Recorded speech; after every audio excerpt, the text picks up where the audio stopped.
And the guy who's running the class says, well, you have to turn it on, right? And I'm like, what do you mean? And he goes, you have to push the button so you can hear that sound. Yeah. So I had treated my nephew the whole time. I never turned the stupid thing on. But he's telling me, Linda, my shoulder's so great. People are staring at you. How do you come back from that? Laugh. You laugh. Laugh, okay. Oh, heck yeah. I mean, that's something I would do. I'd probably laugh it off. The teacher said, I said, well, I have a story for you. Because I've been treating my nephew out in California. His shoulder's great. And he said, intention. Yeah, that's absolutely right. And I always tell people that if you have to believe it. And I've had that happen to me so many times. The first time it happened that I can remember, I lived in California for 20 years, and I had friends come out from Ohio to see me, and they were there for a couple of days, and I had a day off, and we all piled in their van to go to the river to swim. And I reached over in between them and turned on the radio, and the radio came on, and I got it dialed in, and I sat back down, and they both went, and I said, what? All the way there, that radio didn't work. All the way from Ohio to California. But I didn't know that. Exactly. So it worked. And everybody used to make fun of me that I cured my cars. And something would be wrong. I didn't have the money to fix it. I'd go out there, I'd jiggle a couple wires, it would be fine. Think about the documented cases of dissociative identity disorder, DID. So there's documented cases where one personality is a diabetic and the other personality is not. In the same body. Isn't that amazing? Or one personality needs a prescription lens and another personality. Now, you can imagine how hard that would be, or an allergy to peanuts. Yes. You say that you're one personality and you took your insulin and now you go back to the one that's not. And those are documented, very real cases where they had to struggle with things like that. What do you do with that? Well, you constantly have to adjust the sugar level depending on who's there. Or the hands fight. Integration. Don't eat that. No, yes. And another time, I always take glucosamine because I taught high impact aerobics, and but I don't hurt as long as I take that. Yeah. And my mom was having trouble with her shoulder. And the doctor told her not to raise it up so high. And she has cupboards up. She can't go around not raising her arm.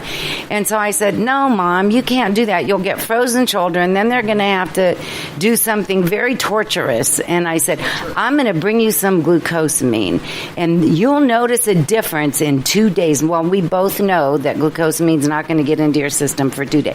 And I kept telling her that for a month. When I come down there, I'm bringing you my glucosamine, and I always called it my glue. And she said, okay. So I kept building her up. I could have sent it, but I wanted her convinced that this was going to work. And I'd call her and I'd say, how's your shoulder? Well, it's okay. But I'm waiting for that glucosamine, she'd say. So I took it down there. I got there on a Thursday. She started taking it. When I was leaving Sunday, she was putting dishes away over her head. I can't believe how fast this worked, she said. Yeah, that is it. It's how it works. It's really how it works. I work with a lot of, when I was in my mid-30s, I got really sick. And I'm not sure now what it was, but at the time, they were having a really difficult time figuring out. So I was sick for about 3 years, was diagnosed with different things, lupus, sarcoid, yes, it's this, no, it's not, it's something else, and then eventually Lyme. And so I don't really know what it actually was, but it was about a 3-year-long illness with some cancer thrown in the middle of it. And so I was very, very sick. But my kids were 5 months when I first got sick, and 4.5. And so I have a lot of patients that I see who have chronic illness, and a lot of what I do in working with them is helping them figure out how to decide that they're going to live around their disease, and they're not going to really give it time anymore. And so I'm always telling them that, the disease is kind of like the red elephant in the middle of the room, And, you can't see your life because you have to look under it, around it, over it, whatever. So it's like, first of all, you have to get it out of the center of your life. And so I told him, just put it right behind your right shoulder where you can see it in your peripheral vision. That. And the next thing is intention-wise, it's like, so it's a dragon, make friends with it. So, like, embrace the fact, okay, I have it. So make friends with it. Make it your ally. Ask it to be good to you. Ask it not to flare. Feed it, meaning go to the doctor, take your medication or your homeopathic, whatever it is that you choose to do, treat it, keep it happy, and acknowledge it. Oh, I love that. That's brilliant. And it's like you can really I think I just got better because I needed to get better because I had little kids and I wanted to live and I wanted to see them grow up and I just didn't want to be sick. So I just made friends with my illness and said, I acknowledge you're there. I will do everything to keep you happy. And I lived. And that was 20-some years ago. And so... Nice going. A lot of illness or any type of hardship, it's like that. It's like making a decision in your life that you're going to change it. Mm-hmm. And then... acting as if it's done, and miracles around every corner from there. Exactly. And you never know who is going to say or do something that's exactly what you need. And, people, Dr. Julia and I talk about this a lot, how it's so important if you are ailing in any way, be it emotionally, physically, spiritually, stay open and go to places that you feel drawn, talk to people that you feel drawn to, and start trusting that you're going to find an answer and never give up. And never let the disease have you.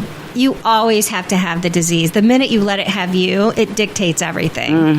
And so, I see these people and they start getting into all of the things associated with the illness and they read about it and then they think that that's happening and it's like you got to just got to let this go and live. And just embrace the fact it's there, but I really don't want to know anything else about you. Yes, right.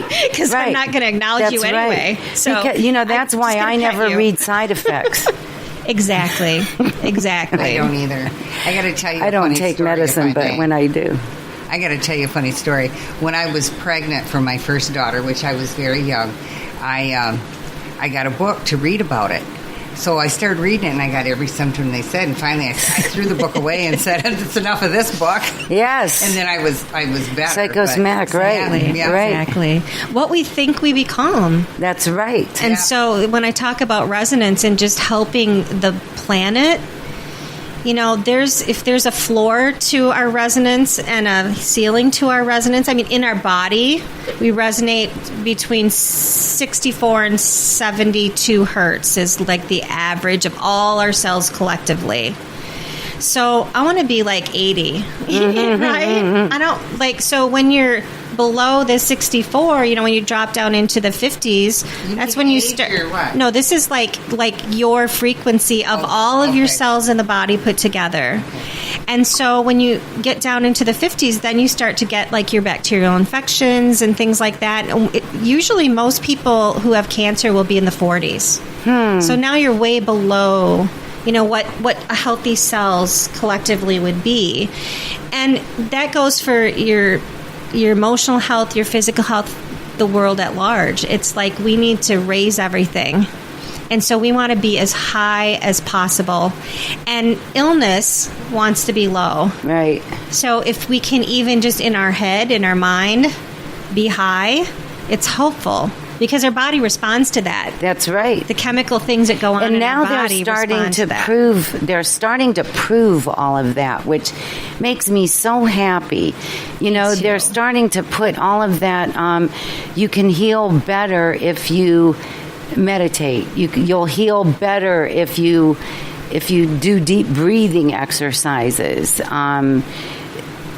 and hospitals and Reiki, it's starting to go into hospitals because yes, they are. Right, because Western medicine is starting to realize now that we are all energy, and the more we can raise our vibration, the better. That's why we all say these things all the time. We just don't attribute them to energy. How many times do you walk in a room and think, oh, this place has a bad vibration? But you don't say that. You say, this place just doesn't feel good.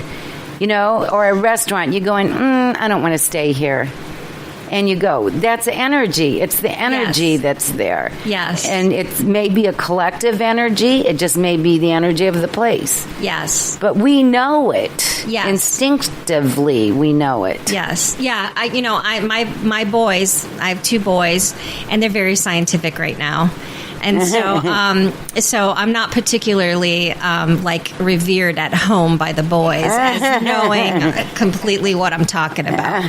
But I just always respond to them that the earth was flat until it wasn't. That's right. That's science. That's science in a nutshell. The earth was flat and then it wasn't. Although there are still people that would argue with you. Any energy doesn't, I know. So now we're back to it's flat. I know. That's what they said. But it's like, right? So energy isn't anything until it is something. That's it's right. like, so there are always those of us who sort of believe in something that we can't quite prove yet.